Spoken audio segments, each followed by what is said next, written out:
Hey guys, and welcome back to another video. So I was lucky enough to attend a talk and meet and greet with Eric Bodrock and Regina Spotty at the Aquarium Society of Victoria.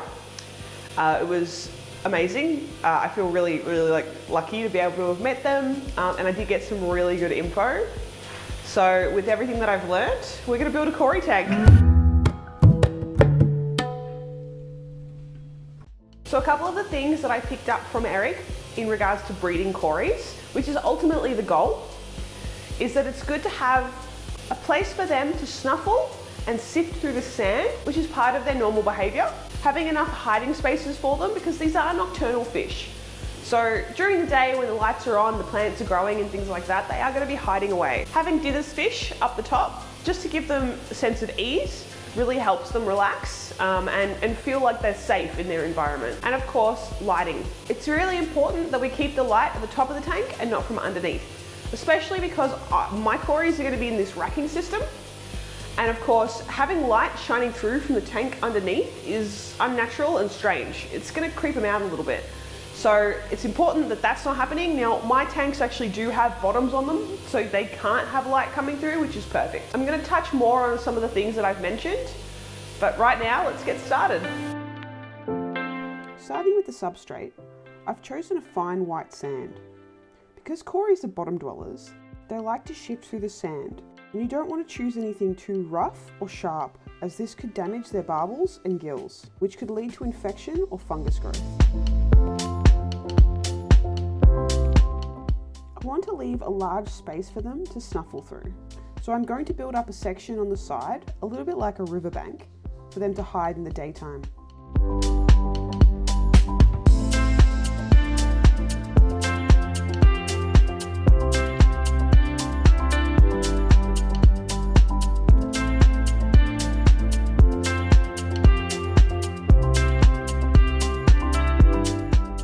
I'm building up my riverbank in the back left corner using some river stones and some driftwood. I actually got these river stones from my local garden centre, which is a cheaper way to buy stones in bulk. With these stones, I'm building a retaining wall for the aqua soil, which will provide nutrients for the plants.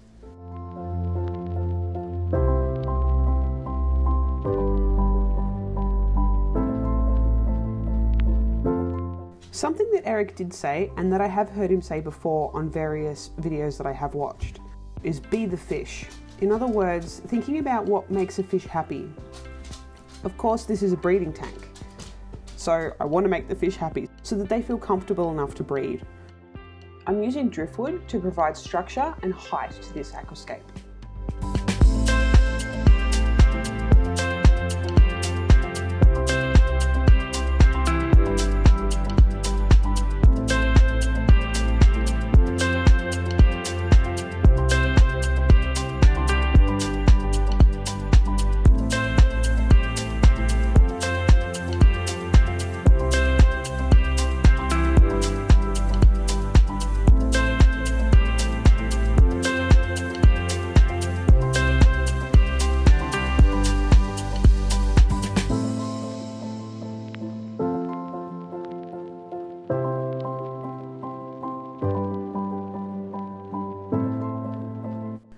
I love adding little detail rocks to my scapes. I think it just makes it look, I really think it makes the hardscape sort of blend into the substrate. I mean, if you look in nature as well, it's always, it's not just one size rock or one kind of pebble, it's always all these different things sort of matched up.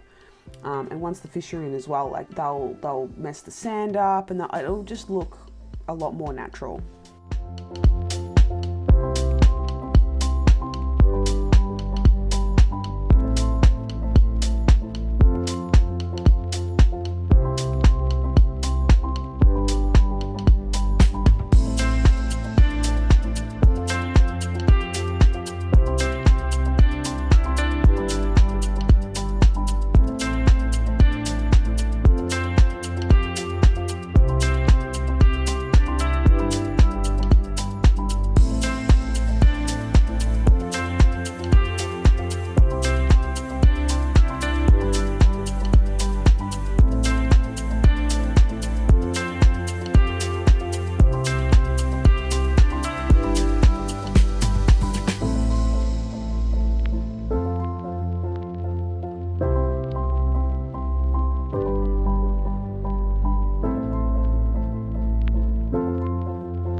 into the rocks and to itself, because I don't know if this will float or not.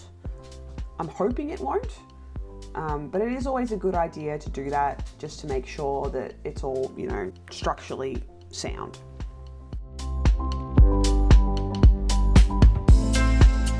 The first plant I'm popping in here is Corkscrew Vallisneria. Popping it right at the back because I want it to grow up and over the top of this tank.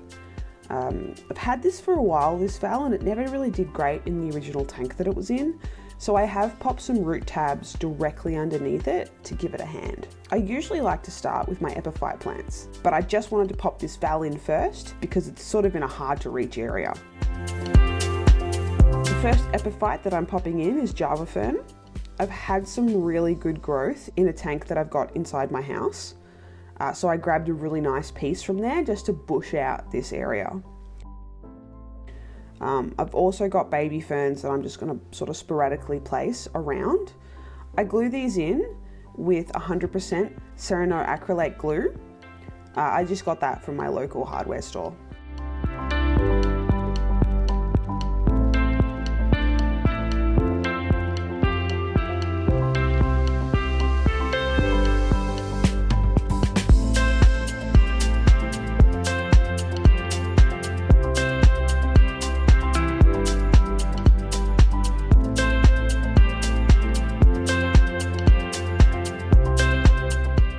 Next, I'm popping in some crypts into the cracks and crevices of this hardscape. Crypts do like a lower light, so I like to keep them underneath things so that they don't get burnt out by the light above. This particular crypt is the Rosa Maiden. It's really pretty. It's got like a beautiful pink vein through the leaves. So it's definitely one of my favorites that I've come across so far. I've heard that it's a bit of a rarer plant. I just sort of found it, like I got it through a friend who was selling plants, and he just had one. I thought, oh, I'll grab it, and it has actually become one of my favorites.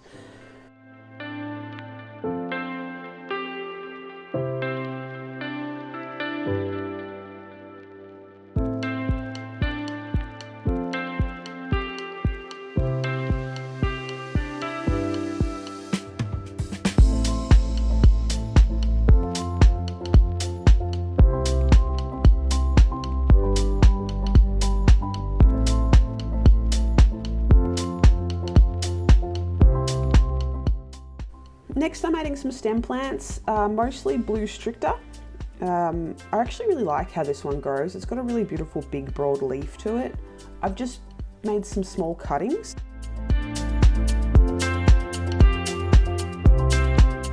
I'm adding in some Java moss to grow up the driftwood. When Java moss starts to grow, I think it just looks so pretty. Like, it just looks like a real little ecosystem. Yeah, and I am putting guppies in this tank as well, so it'll be interesting to see how they go. I might end up floating some more moss on the top just for when they have babies, just to keep them. I mean, the guppies I'm popping in here, I have found that they don't really eat their babies, but we'll see how we go. All right, time to add in my sponge filter. I think I will pop a heater in this tank before I put the fish in, just because I think having my Sterbai a little hotter and then giving them a cold water change will help that breeding process. So we'll see how we go, see what it gets to before I decide, but sponge filter in, let's fill her up.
Okay, so it's been like 24 hours. And I actually swapped out. So I swapped out my floating plants for some frog bit, which is the difference there. But disaster, our wood has come away from where I glued it and it started floating. So I've stuck some rocks on it for now. But basically what I think we're gonna do is drain the tank, re-glue it, fill it back up again. But this sort of stuff happens too, like I'm making a lot of tanks and I do all kinds of different things and I'm still doing stuff like this where my wood's floating. So it is what it is. You can fix it, move on. All right, let's get started.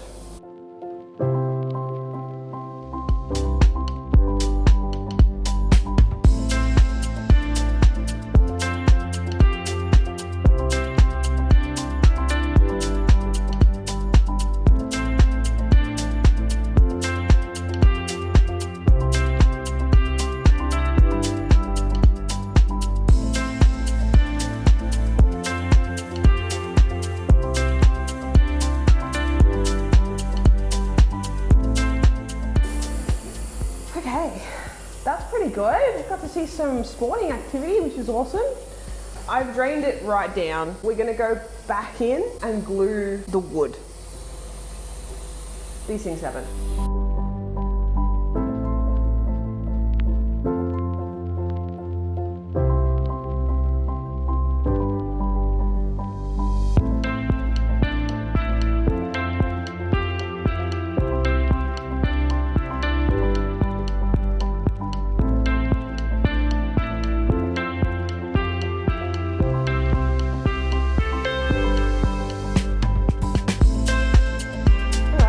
That's done. It's time to put our fish in. So we're starting off with, I've got black metal guppies that I've had for a while. They're a great little fish. They are breeding true as well, which I love. And of course we're gonna add our Sterbai Corys. Oh my God, so exciting.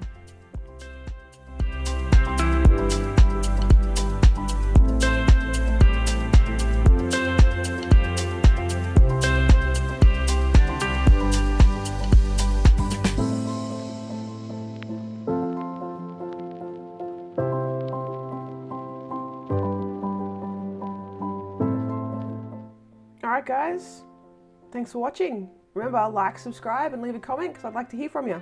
I'll catch you next time.